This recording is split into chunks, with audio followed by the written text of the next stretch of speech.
वो शब्द है जिसमें पूरी ममता समाई हुई है। माँ में इतनी ममता होती है कि वो अपने बच्चों के लिए अपने खुद के कष्ट भूल जाती है। माँ इस धरती पर भगवान का ही स्वरूप है। इस सृष्टि में माँ का दर्जा सबसे ऊपर है। जिस तरह ईश्वर सिर्फ देते आए हैं, कभी कुछ मांगते नहीं, केवल भक्ति और प्रेम चाहते हैं, उसी तरह माँ भी अपने बच्चों के पालन पोषण में अपना तन मन लगा देती है और सिर्फ इतना ही चाहती है कि उसके बच्चे उससे प्रेम करें और सम्मान दें। लेकिन जब बच्चे माँ को कष्ट देते हैं, अपमान करते हैं, तो उनसे ईश्वर भी नाराज हो जाते हैं और उन्हें इसी जन्म में उसके परिणाम भी भुगतने पड़ते हैं। सरोज एक विधवा है। उसके पति का एक बीमारी के कारण देहांत हो चुका है। वो अपने 2 बेटों के साथ एक साधारण से मकान में रहती है, जो उसके पति की अंतिम निशानी है। सरोज बहुत ज़्यादा पढ़ी लिखी नहीं है। पहचान वालों से बोल बोलकर उसे किसी तरह एक स्कूल में नौकरी मिल जाती है। सरोज एक स्वाभिमानी औरत है। किसी के सामने अपनी परेशानियों का रोना नहीं रोती। किसी से पैसों की मदद मांगना भी उसे पसंद नहीं है। स्कूल में नौकरी करते हुए वह किसी तरह अपने और अपने बेटों का भरण पोषण करती थी। समय के साथ उसके दोनों बेटे बड़ी कक्षा में आ जाते हैं। बड़ी कक्षा में बच्चों की पढ़ाई का खर्च भी बढ़ गया। सरोज की तनख्वाह इतनी नहीं थी कि इन बढ़ते हुए खर्चों को पूरा कर पाती। फिर उसने कपड़े सिलने का काम शुरू किया। स्कूल से घर आने के बाद वो कपड़े सिलती। सरोज ने अपनी इच्छाओं और ज़रूरतों को एक तरफ कर दिया। दिन रात की कड़ी मेहनत करके उसने दोनों बेटों को पढ़ाया, परंतु दोनों बेटों में फ़र्क था। बड़ा बेटा पढ़ाई में तेज था, परंतु छोटा बेटा आलसी और पढ़ाई चोर था।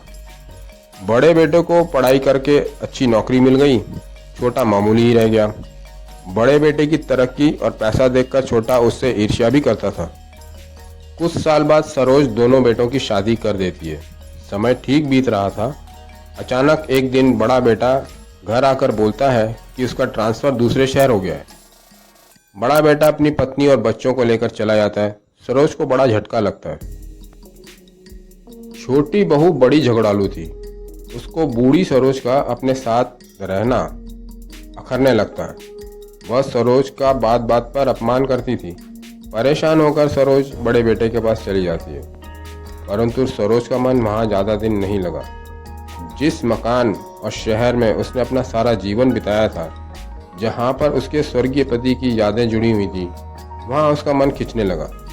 वह अपने छोटे बेटे के पास वापस आ जाती है। उसके वापस आने के बाद छोटी बहू एक तरह से अत्याचार पर उतर आती है। उसका छोटा बेटा भी बहू के साथ मिल जाता है। बेटा धोखे से मकान के कागजात और बैंक में जो थोड़ा बहुत पैसा था वो अपने नाम करवा लेता है। अब तो सरोज की बहुत बुरी गत बन जाती है।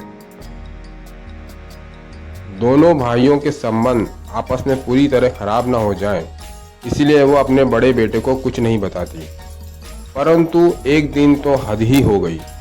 छोटी बहू ने किसी बात पर नाराज होकर सरोज के साथ भयंकर झगड़ा किया और उसे मार पीट कर घर से निकाल दिया। उसका सामान और फ़ोन भी छीन लिया। बूढ़ी माँ रोती हुई सड़क पर जा रही थी, तभी वहाँ से गुजर रही उसी मोहल्ले की कुछ लड़कियों ने उसे देखा। उसके शरीर पर चोटों के निशान देखकर वह उसे अपने घर ले गईं। उन लड़कियों ने किसी तरह बड़े बेटे का फ़ोन नंबर जुगाड़ कर उसे फ़ोन कर सारी स्थिति बताई। बड़ा बेटा सारी बात सुनकर तुरंत फ्लाइट पकड़कर आता है और अपने साथ अपनी माँ को ले जाता है। एक बूढ़ी माँ पर किए गए अत्याचार और उसके आंसुओं का हिसाब तो ईश्वर ने लेना ही था। बूढ़े माँ बाप के साथ खराब व्यवहार या उन पर अत्याचार करते समय लोग ये भूल जाते हैं कि उनका भी यही समय आएगा, वह खुद भी बूढ़े होंगे। छोटे बेटे को पक्षाघात यानी पैरालिसिस का अटैक आता है। उसके शरीर का आधा हिस्सा एकदम बेकार हो जाता है। उसका खुद का बेटा एकदम आवारा बन जाता है। सारी की सारी बुरी आदतें उसमें थीं। अपने बुरे शौक पूरे करने के लिए वह घर का एक एक सामान बेच देता है। जब कुछ नहीं बचता तो माँ से उसके गले का मंगलसूत्र मांगता है। जब छोटी बहू मंगलसूत्र देने से मना करती है तो उससे मारपीट कर मंगलसूत्र छीन कर ले जाता है। कहने की ज़रूरत नहीं है, छोटे बेटे और उसकी बहू का बुढ़ापा बहुत बुरा बीतता है। कहा गया है कि जवानी भले ही संघर्ष और कष्ट में बीत जाए, लेकिन बुढ़ापा कष्ट में नहीं बीतना चाहिए। जैसा बोएंगे वैसा ही काटेंगे।